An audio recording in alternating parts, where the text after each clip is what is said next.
Hi everyone, happy Friday Money Wind Up. Today we're talking about the difference between equity versus servicing capacity. You want to know what the difference is and why both matter? These are questions I get asked all the time. When people think about getting a home loan or investing in property, they usually focus on one question: how much can I borrow?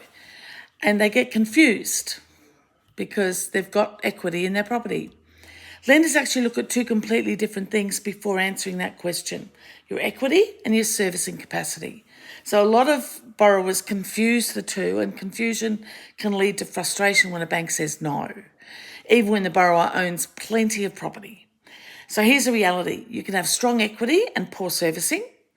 You can have strong servicing and very little equity. Understanding the difference is critical if you want to build wealth through property. So what is equity?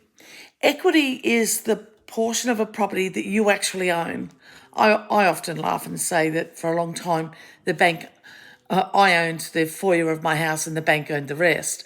Fortunately, now it's a little bit different, but that's how it was. And that's probably how you feel sometimes.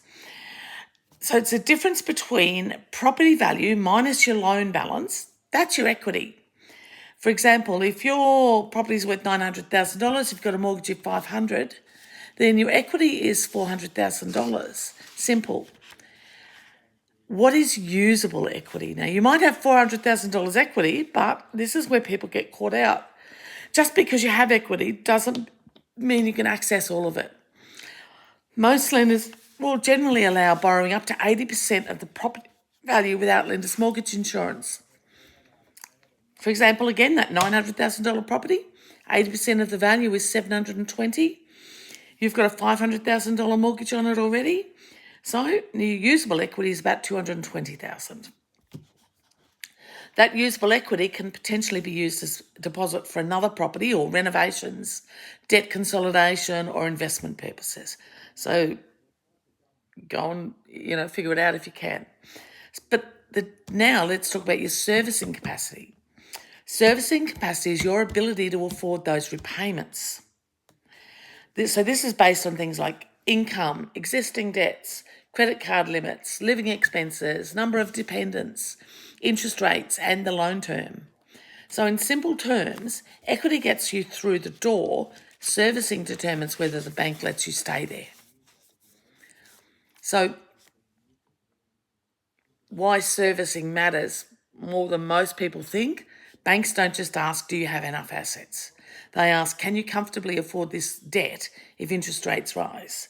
That's why lenders assess repayments at a higher buffer rate. It's normally 3% above the actual rate of the loan. So that if interest rates went up by 3%, they're comfortable that you could still afford the repayments as long as nothing else has changed. So hopefully at that point you can afford it. But the most common misunderstanding is, I have people say to me, look, I've got $1 million in equity. Why can't I borrow more? Because equity and servicing are completely different assessments. You may have massive property growth, multiple properties, strong asset position, but if your income doesn't support the additional repayments, borrowing power can still be limited. It's incredibly common among long-term investors.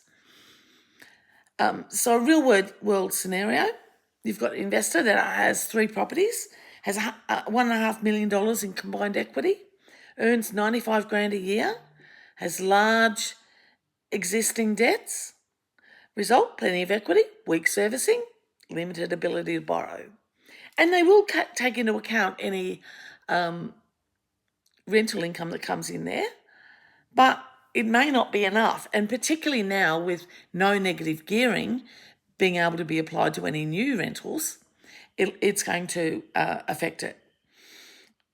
So you might have a different investor that says, look, I've got one home, I've only got $80,000 in equity, but I earn $220,000 a year and I don't have a lot of debt. The result of that: strong servicing, higher borrowing capacity, and easier loan approval pathway. So what's more important? The answer depends on your goal. If you want to buy your first home, servicing is usually the bigger hurdle. If you're building a property portfolio, you need both equity for deposits and servicing for approvals. If you're refinancing or renovate, equity often matters more initially because we're going to hopefully reduce your debt. So how can you improve your equity? You can improve it by paying down your mortgage, renovating strategically, don't overcapitalise, holding property through during market growth and buying below market value. That's not happening at the moment though. And also avoid excessive refinancing because you extend your loan term each time you refinance. Okay, so how do you improve your servicing capacity? This is where strategy matters. You may improve servicing by reducing your personal debts, lowering your credit card limits, increasing your income, consolidating your loans, and choosing lender-friendly structures. You can extend your loan terms when you refinance. Different lenders also calculate it differently, which is why loan structure and lender selection matter far more than most people realise. Smart borrowers understand both. The borrowers who grow wealthy successfully usually understand one thing early. Property investing is not just about buying property, it's about managing borrowing capacity over time. Strong equity without servicing can stall growth, and strong servicing without equity can limit opportunities. The real power comes from balancing both strategically. So they're often spoken about together, but they're not the same thing. Equity reflects your wealth position. Servicing capacity reflects your repayment ability. One measures what you own, the other measures what you can afford.